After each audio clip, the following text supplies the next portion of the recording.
नमस्कार, आप देख रहे हैं न्यूज 18 अपडेट और मैं हूं आपके साथ सुकन्या सिंह। और सबसे पहले बड़ी खबर आपको हम बगहा से बताने जा रहे हैं, जहां बगहा के मैनाहा गांव में जीपीटी का टीका लगाने से एक बच्चे की मौत हुई, जबकि इसके अलावा कई बच्चे बीमार हो गए हैं। इनमें से 17 बच्चे बगहा अनुमंडल अस्पताल में भर्ती हैं। ऐसे में बच्चों के परिजन बेहद परेशान हैं। बगहा अनुमंडल अस्पताल के चिकित्सक ने मृत बच्चे के बारे में कुछ भी कहने से इनकार किया है। साथ ही अस्पताल में भर्ती तमाम बच्चों के स्वस्थ होने का दावा किया। वहीं मृत बच्चे के परिजनों ने टीकाकरण में लापरवाही का आरोप लगाया है। तो बगहा से बड़ी खबर आपको बता रहे हैं, जहां डीपीटी का टीका लगाने के बाद एक बच्चे की जहां मौत हो गई, इसके अलावा कई बच्चे बीमार भी हैं। राहत की बात यह है कि जो बच्चे बीमार हैं उनके विषय में डॉक्टर ने कहा है कि इनकी स्वास्थ्य में सुधार हो रहा है। तो बगहा से अहम खबर, जहां टीका लगाने के बाद बच्चे बीमार हुए हैं और इन सब के बीच जो आसपास के लोग हैं, जो परिजन हैं, वो आरोप लगा रहे हैं कि टीकाकरण में लापरवाही हुई है। 20 गो बच्चा के पोलियो के दवा पड़ल, बच्चा में से एक बच्चा गुजर भी गए। मामला बहुत गंभीर हो गया, सब हॉस्पिटल में बच्चे टीका लेने के बदले जो है उन लोग का जो क्या हुआ कि हालत सुधरने के बाद और बिगड़ता गया और कुछ घंटे में ही एक बच्चे का डेथ हो गया और बाकी बच्चे जो है वहाँ से तड़फड़ाने लगे। और आनन फानन में उस गांव के जो है व्यक्तियों ने कुछ बच्चे को जो अपनी निजी सवारी से जो है अस्पताल लाया गया। भय का माहौल, एक बच्चे की मौत भी हुई है सर। उस बच्चे में क्या था मुझे तो जानकारी नहीं है। पहले से हो सकता है कोई बीमारी हो इसके कारण से और बुखार कंट्रोल नहीं हुआ हो, तो ये भी कारण हो सकता है। उस बच्चे के बारे में मुझे जानकारी नहीं है, इसीलिए मैं सभी बच्चे सर किस हालत में? अभी यहाँ सारे बच्चे 17 के 17 बच्चे हमारे सारे स्वस्थ हैं, अभी ठीक है।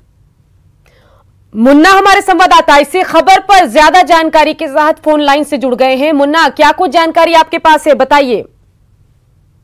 बता दूं कि टीकाकरण के बाद जो गांव में एक बच्चे की मौत होती है, उसके बाद पूरे गांव में दहशत का माहौल हो जाता है और सभी लोग, जिन बच्चों का टीकाकरण होता है उनके परिजन डर जाते हैं। और स्वाभाविक है, इस तरह की घटनाएं के बाद स्वास्थ्य विभाग किस तरह की जानकारी ले पाता है। और हालांकि स्वास्थ्य विभाग की टीम जांच कर रही है, लेकिन 2-3 बात अभी तक आ रही है। टीकाकरण के बाद बच्चों को बुखार का टैबलेट दिया जाता है, जिसको अभी तक गांव में कल नहीं दिया गया था। साथ ही टीकाकरण के बाद उस परिजनों को कई सारी जानकारियां भी उपलब्ध वहाँ के आंगनबाड़ी केंद्र की सेविका और वहाँ के एएनएम के द्वारा दिया जाना था। कोई टीकाकरण के बाद परिजनों को उनके बच्चों को सौंप दिया जाता है, उसके बाद कोई जानकारी न दी गई है, न पैरासिटामोल का टैबलेट ही दिया गया था। तो स्वास्थ्य विभाग की प्रारंभिक जांच में यह खुलासा हुआ है और किस स्तर पर लापरवाही की गई है और घटना का क्या कारण हो सकता है, इसको लेकर स्वास्थ्य विभाग के अधिकारी उस गांव में पहुंच रहे हैं और इसकी जांच शुरू हो गई है। जी सुकन्या। बिल्कुल बिल्कुल, लेकिन इन सब के बीच जो डॉक्टर है वो कुछ बताने से इनकार कर रहे हैं। साथ ही ये बताइए कि डॉक्टर ने तो आश्वासन दिया है कि जो बच्चे अस्पताल में भर्ती हैं, बीमार हुए हैं, डीपीटी के वैक्सीन देने के बाद उनकी स्थिति ठीक है, ये राहत की बात ये है। लेकिन ये डॉक्टर जो है, जो मृत बच्चा है, उसके बारे में कुछ कहने से बच रहे हैं।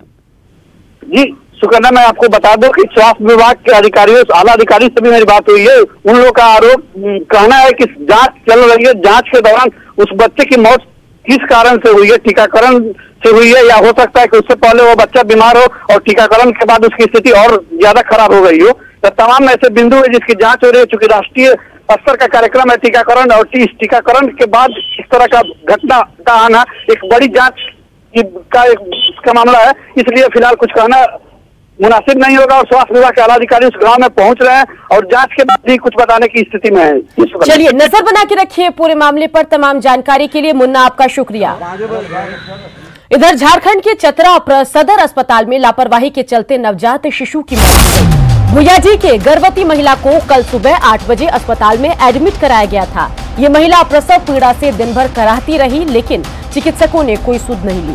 परिजनों की चीख पुकार के बाद शाम में चिकित्सकों ने महिला को देखा। रात 8 बजे प्रसव कराया गया। इस दौरान जन्म लेते ही शिशु की मौत हो गई। नाराज परिजनों ने अस्पताल में हंगामा किया है। तुम्हारा नहीं लोग बताया कि तुम्हारा नाती होने वाला चला गया काम से। इतना ये हॉस्पिटल का लापरवाही है सर। बच्ची रो रही है, उसको हम टांग ले, कोई भी नहीं जाता है देखने के लिए। और कहे कि चलो जरा देखो, कहता है कि जो ना बोले ना 6 बजे होगा सर। 5:20 में डिलीवर हो गया बच्चा। चेकअप करने के बाद माँ को पूछे कि बच्चा चल रहा है कि नहीं, तो माँ बोली कि चल रहा है। तो फिर भी हम नहीं बताएं कि उसका हेड देखें बहुत टाइट था, नहीं बताएं कुछ।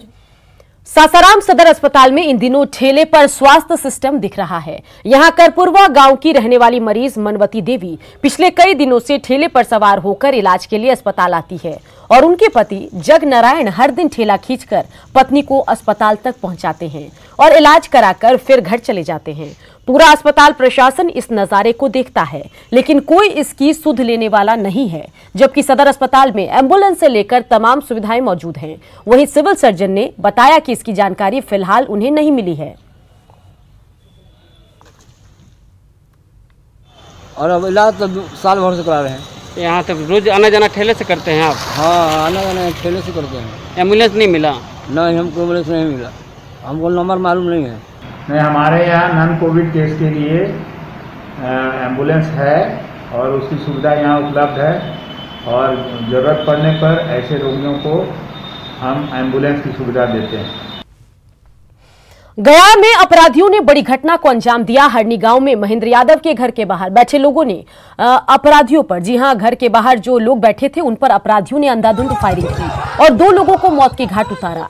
महेंद्र यादव और एक अन्य शख्स की मौके पर ही मौत हो गई। वहीं एक जख्मी है जिसे पटना रेफर किया गया। पुलिस प्रशासन जांच में जुटा है और जल्द ही अपराधियों की पहचान कर उनकी गिरफ्तारी का दावा दे रहा है। गया एसएसपी ने जमीन या फिर आपसी विवाद में घटना को अंजाम दिए जाने की आशंका जताई है। डबल मर्डर से हरनी गांव के ग्रामीण और महेंद्र यादव के परिजन आक्रोशित हैं। आक्रोशित लोग सड़क जाम कर अपराधियों की जल्द गिरफ्तारी के लिए लगातार प्रदर्शन कर रहे हैं।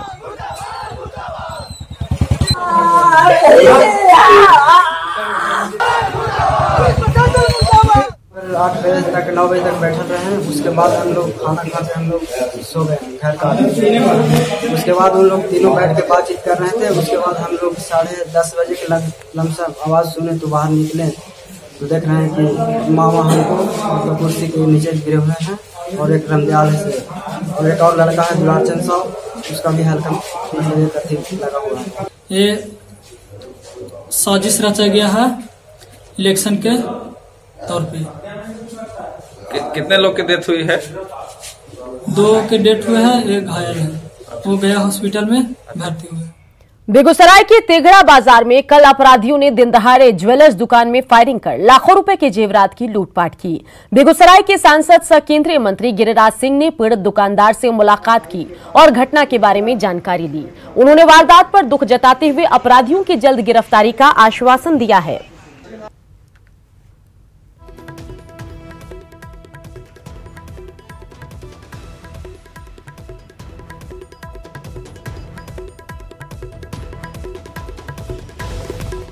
ये दुखद घटना,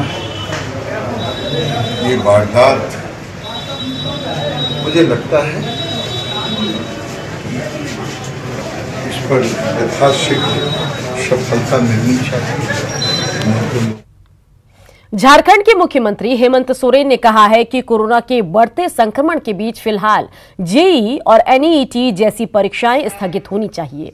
रांची से वीडियो कॉन्फ्रेंसिंग के जरिए उन्होंने इस सिलसिले में कांग्रेस नेता अभिषेक मनु सिंघवी से बातचीत की। उन्होंने केंद्र सरकार पर लापरवाही का आरोप लगाते हुए कहा कि छात्रों की जिंदगी से खिलवाड़ किया जा रहा है। वैक्सीन की ट्रायलें चल रही हैं, अगर हफ्ता 10 दिन महीने भर में चीजें वो सक्सेसफुल होता है तो फिर हो सकता है कि आने वाला समय में हम बच्चों को सुरक्षित तरीके से एग्ज़ाम दिला पाएंगे। लेकिन अब केंद्र सरकार क्या निर्णय लेती है, वो किस तरीके से निर्णय लेती है, वो आप देख रहे हैं। और आज हम बच्चों के भविष्य को लेकर हमें भी झारखंड में कई छूट के साथ 30 सितंबर तक लॉकडाउन बढ़ गया है। हालांकि 1 सितंबर से बस यातायात के साथ साथ शॉपिंग मॉल, होटल और सैलून को भी हरी झंडी मिल गई है। इसके अलावा परीक्षार्थियों को लॉकडाउन की पाबंदियों से मुक्त रखा गया। दूसरे राज्य से आने वाले परीक्षार्थियों के एडमिट कार्ड को ही एंट्री पास माना जाएगा और उन्हें क्वारंटीन से भी छूट मिलेगी। लेकिन सार्वजनिक जगहों पर अनिवार्य रूप से फेस मास्क और सोशल डिस्टेंसिंग का पालन करना होगा, जबकि दूसरे राज्यों से आने वाले आम लोगों को होम क्वारंटीन में रहना होगा।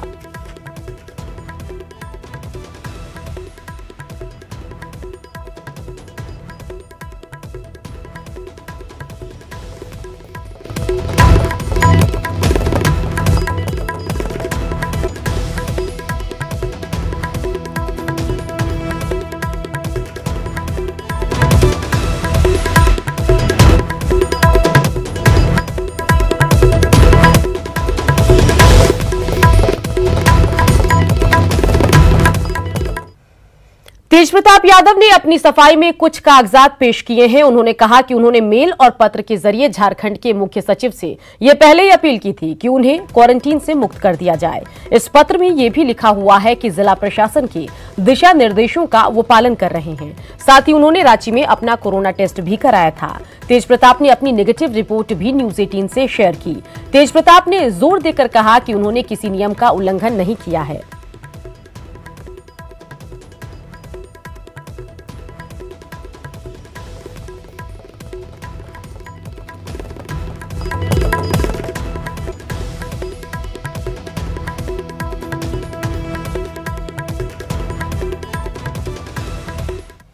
बिहार विधानसभा चुनाव को लेकर बीजेपी लगातार तैयारी कर रही है। बड़े स्तर से लेकर छोटे स्तर तक नेता तैयारी में लगे हैं। बीजेपी के राष्ट्रीय अध्यक्ष जेपी नड्डा आज बिहार के सभी सांसदों के साथ बैठक करेंगे। जो सांसद दिल्ली में होंगे वो पार्टी कार्यालय से बैठक में शामिल होंगे, बाकी वर्चुअल रूप से शामिल होंगे। पाटलिपुत्र के सांसद रामकृपाल यादव ने बताया कि 4 बजे ये बैठक शुरू होगी। 4 बजे से कल बैठक है दिल्ली पार्टी मुख्यालय में। आदरणीय अध्यक्ष जी ने बुलाया है, वो जाएंगे उसमें। और किस तरह की होगी तो जाने के बाद चलेगा। कोई पहले से एजेंडा नहीं दिया गया हमको। फिल्म अभिनेता सुशांत सिंह राजपूत सुसाइड मामले में हर दिन नए खुलासे हो रहे हैं। फिलहाल पूरे मामले की जांच सीबीआई कर रही है। वहीं इस मामले के तार अब समस्तीपुर से भी जुड़ते दिख रहे हैं। सुशांत सिंह राजपूत के पर्सनल बॉय के रूप में काम करने वाले पंकज समस्तीपुर के मोरदीवा के रहने वाले हैं, जो करीब 2 महीने तक सुशांत के साथ रहे हैं। पंकज की माने तो सुशांत काफी जिंदा दिल इंसान थे और वह अपने स्टाफ के साथ भी दोस्ताना व्यवहार रखते थे। उन्हें उसके व्यवहार से कभी ऐसा नहीं लगा कि वह सुसाइड कर सकते हैं। हालांकि पंकज को मात्र 2 महीने नौकरी के बाद निकाल दिया गया था। पंकज से खास बातचीत की संवाददाता मुकेश कुमार ने। सुशांत सिंह राजपूत सुसाइड मामला काफी चर्चे में है और हर दिन कोई न कोई खुलासा हो रहा है।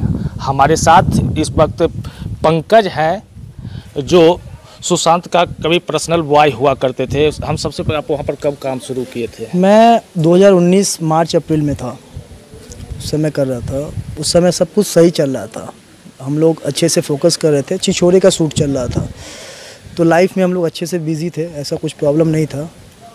और हम लोग स्टाफ रहते थे और सर रहते थे वहाँ पे। स्टाफ में केशव, रजत, दीपेश, मैं, सर और सर की बहन और उनके जीजा रहते थे। बस ऐसा ही था। तो कभी वहाँ पे रिया या कोई अन्य गर्लफ्रेंड से? नहीं, रिया मेरे सामने थी ही नहीं। मैंने रिया को देखा ही नहीं एक बार भी। हम लोग ही स्टाफ और सर रहते थे और सर के बहन और जीजा रहते थे बस। तो ये पंकज है जो पर्सनल बॉय के रूप में सुशांत के साथ काम किए थे और इनके अनुसार बारे तो सुशांत को कोई भी मेडिसिन नहीं लेते थे, किसी भी प्रकार के वो तनाव में नहीं थे। हाँ, ये इन्होंने बताया कि वो अपने टेलीस्कोप के माध्यम से देर रात तक चांद को देखते थे और अन्य एक्टिविटी करते थे, जिसके कारण इनका टाइम मैच नहीं हो पा रहा था। Mukesh Kumar, news 18 network, Samastipur. जहानाबाद जिला मुख्यालय से होकर गुजरने वाली दरधा नदी का जलस्तर लगातार बढ़ता जा रहा है। पानी बढ़ने से खान बहादुर रोड स्थित पुल पर पानी चढ़ गया है, लेकिन लोग खतरा मोलकर आवाजाही कर रहे हैं। लोगों को आने जाने से रोकने वाला कोई नहीं। प्रशासन की लापरवाही से कभी भी बड़ा हादसा हो सकता है। हम लोग चाह रहे हैं कि यही कि प्रशासन इधर भी देना चाहिए था, ऊपर भी देना चाहिए प्रशासन को। अभी पानी से बढ़ने की संभावना है। हाँ, पानी तो भर चुकी है, अभी देख ही रहे हैं। अभी तो पानी हल्का सा घटा है, मगर अभी पानी अभी शाम तक उतरेगी। पानी बहुत आस्ते आस्ते उतर रहा है। नवगछिया में कोसी के जलस्तर में लगातार कमी आ रही है, बावजूद इसके कोसी का कहर जारी है। नवगछिया के बिहपुर के कहारपुर, गोविंदपुर, लोकमानपुर, चुरहर और रंगरा के मदरौनी में कोसी के कहर से सैकड़ों एकड़ में लगे फसल बर्बाद हो गए, जिससे किसानों की कमर टूट गई है। ग्रामीण इलाकों में गलियों और सड़कों पर अभी भी कोसी का पानी का बहाव हो रहा है, जिससे लोगों को आने जाने में परेशानियों का सामना करना पड़ रहा है।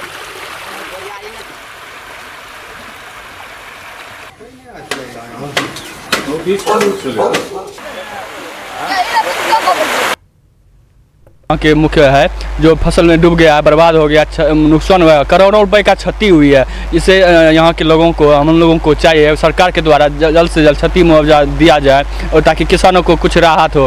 किसान न सरकार कोई कुछ घोषणा की है, न कुछ कर रही है, सरकार उदासीन है। हम लोग को लिए सरकार कुछ दिखावे, किसान को कुछ मुआवजा मिले।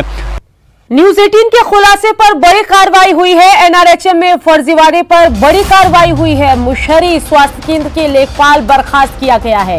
लेखपाल अवधेश कुमार बर्खास्त किया गया है। प्रभारी चिकित्सक डॉक्टर उपेंद्र चौधरी पर भी कार्रवाई हुई है।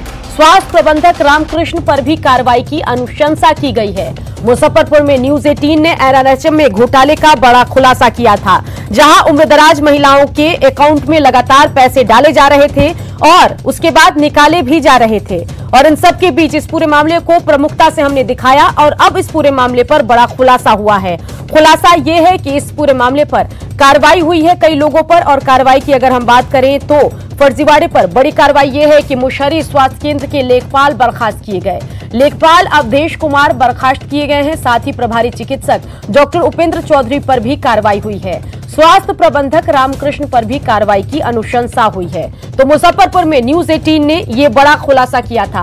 प्रवीण हमारे संवाददाता मुजफ्फरपुर से हमारे साथ सीधे जुड़ गए हैं। अब प्रवीण, लगातार इस पर आप अपनी रिपोर्ट दिखा रहे थे, लगातार खुलासे किए जा रहे थे न्यूज 18 और आपकी तरफ से, क्या कुछ जानकारी अब इस पूरे मामले पर आ रही है, क्योंकि कई बड़ी कार्रवाई हुई है?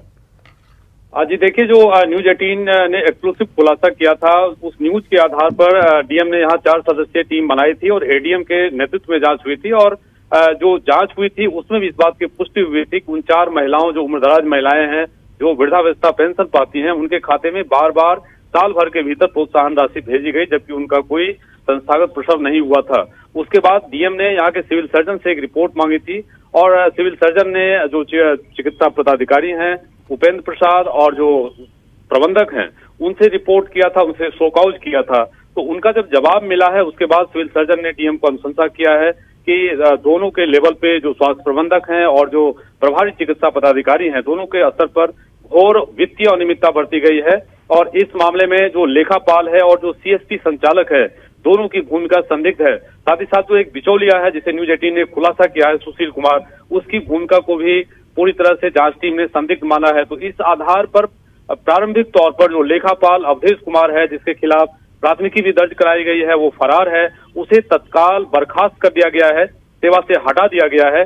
और जो चिकित्सा पदाधिकारी हैं उपेंद्र चौधरी, जो सालों से जमे हुए हैं मुशहरी में, उनसे पहले भी जब मुजफ्फरपुर के ही कुटनी में वो प्रभारी थे, वहां भी उन पर आरोप लगा था।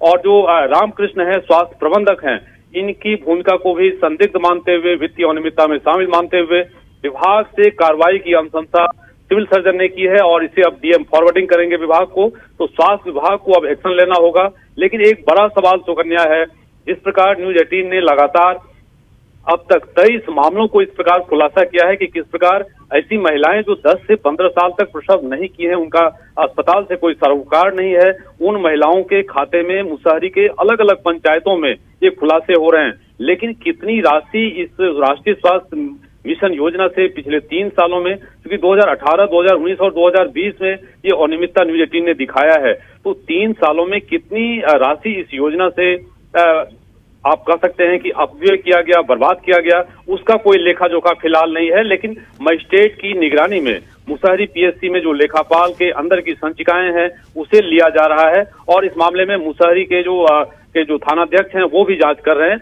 लेकिन बड़ा सवाल है कि क्या सिर्फ मुशहरी एक मानक के तौर पर है? मुजफ्फरपुर के 16 पीएससी से इस प्रकार की रिपोर्ट मांगी गई है, जो 15 दिनों में रिपोर्ट मांगी गई है, वरीय उप समाहर्ता से रिपोर्ट मांगी गई है। लेकिन बड़ा सवाल है कि आखिर इतनी बड़ी वित्तीय अनियमितता कैसे हो रही थी राष्ट्रीय स्वास्थ्य मिशन योजना में? क्या बिहार के दूसरे जिलों में भी इस प्रकार के घोटाले हो सकते हैं? इसकी भी अंदेशा जताई जा रही है।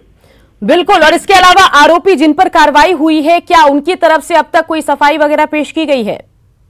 जी, जब मैंने खुलासा किया था तो मैंने स्वास्थ्य प्रबंधक के अलावा जो वहां के स्वास्थ्य प्रभारी हैं उपेंद्र चौधरी, उनसे बात की थी। तो उन्होंने साफ तौर पे कहा था कि कई संचिकाएं जो लेखापाल के द्वारा गायब कर दी गई है और उन्हें अंधेरे में रखकर उनसे हस्ताक्षर कराया गया। लेकिन बड़ा सवाल है, आप स्वास्थ्य प्रभारी हैं, आप पर सारा जिम्मा है, आपको क्रॉस चेक करना है। जो मेकर की भूमिका में लेखापाल था, चेकर की भूमिका में स्वास्थ्य प्रबंधक और स्वास्थ्य प्रभारी होते हैं, लेकिन इन दोनों ने वित्तीय तौर पर अनियमितता बरती और उनके पूरे संरक्षण में ये काम बदस्तूर जारी रहा। लोगों में उबाल भी है। देखिए, वामपंथी पार्टियों ने एक दिन का धरना दिया है और फिर चेतावनी दी है कि यदि इस मामले में बड़ी उच्च स्तरीय जांच नहीं होती है तो कार्रवाई की जाएगी। न्यूज 18 के खुलासे के बाद खुद स्वास्थ्य मंत्री मंगल पांडे ने कहा था, जो कार्यपालक निदेशक हैं स्वास्थ्य विभाग के मनोज कुमार, उन्हें जांच का जिम्मा दिया गया था, लेकिन 9 दिन बीत जाने के बाद भी अब तक पटना से कोई टीम नहीं आई है। तो एक बड़े वित्तीय अनियमितता की ओर मुजफ्फरपुर के मुसहरी का ये मामला इंडिकेट कर रहा है। यदि सरकार और प्रशासन इस मामले में जांच कराती है तो एक बड़ा घोटाला, जिस प्रकार का गर्भाशय घोटाला हमने देखा था नीतीश राज में हुआ था, समस्तीपुर सहित मुजफ्फरपुर के कई जिलों में गर्भाशय घोटाला सामने आया था, उसी प्रकार राष्ट्रीय मिशन योजना के इस जो संस्थागत प्रसव, जो जिसे जननी बाल सुरक्षा योजना कहा जाता है, उसमें एक बड़ा वित्तीय अनियमितता साफ तौर पर मुजफ्फरपुर में उजागर हुआ है। और इसकी यदि जांच कराई जाती है तो निश्चित परत दर परत कई बड़े घोटाले की ओर साफ तौर पर इंडिकेट हो रहा है ये मामला। चलिए प्रवीण, कार्रवाई की शुरुआत तो हुई, उम्मीद यही कि इसमें जो भी लोग इन्वॉल्व हैं सबके नाम सामने आए और सभी पर कार्रवाई हो। तमाम जानकारी के लिए प्रवीण आपका शुक्रिया। बढ़ते आगे बात करते हैं समस्तीपुर की, जहां से बड़ी खबर आ रही है, जहां खाकी और खादी का बेरहम चेहरा हम आपको दिखाने जा रहे हैं। यहां छेड़खानी के आरोप में 3 युवकों को हाथ बांधकर बुरी तरह से पीटा गया, जिसका वीडियो सोशल मीडिया पर वायरल है। मामला बिथान थाना क्षेत्र के पुसू गांव का है, जहां छेड़खानी के आरोप में मुखिया पति कैलाश राय और बिथान थाने के एसआई अवधेश सिंह ने बेरहमी से हाथ बांधकर 3 युवकों की पिटाई कर दी। आप तस्वीरों में साफ देख सकते हैं कि एसआई कैसे बेरहमी से युवक की पिटाई कर रहा है। तीनों युवकों को इलाज के लिए निजी नर्सिंग होम में भर्ती कराया गया। फिलहाल एसपी ने पूरे मामले के जांच के आदेश दिए हैं।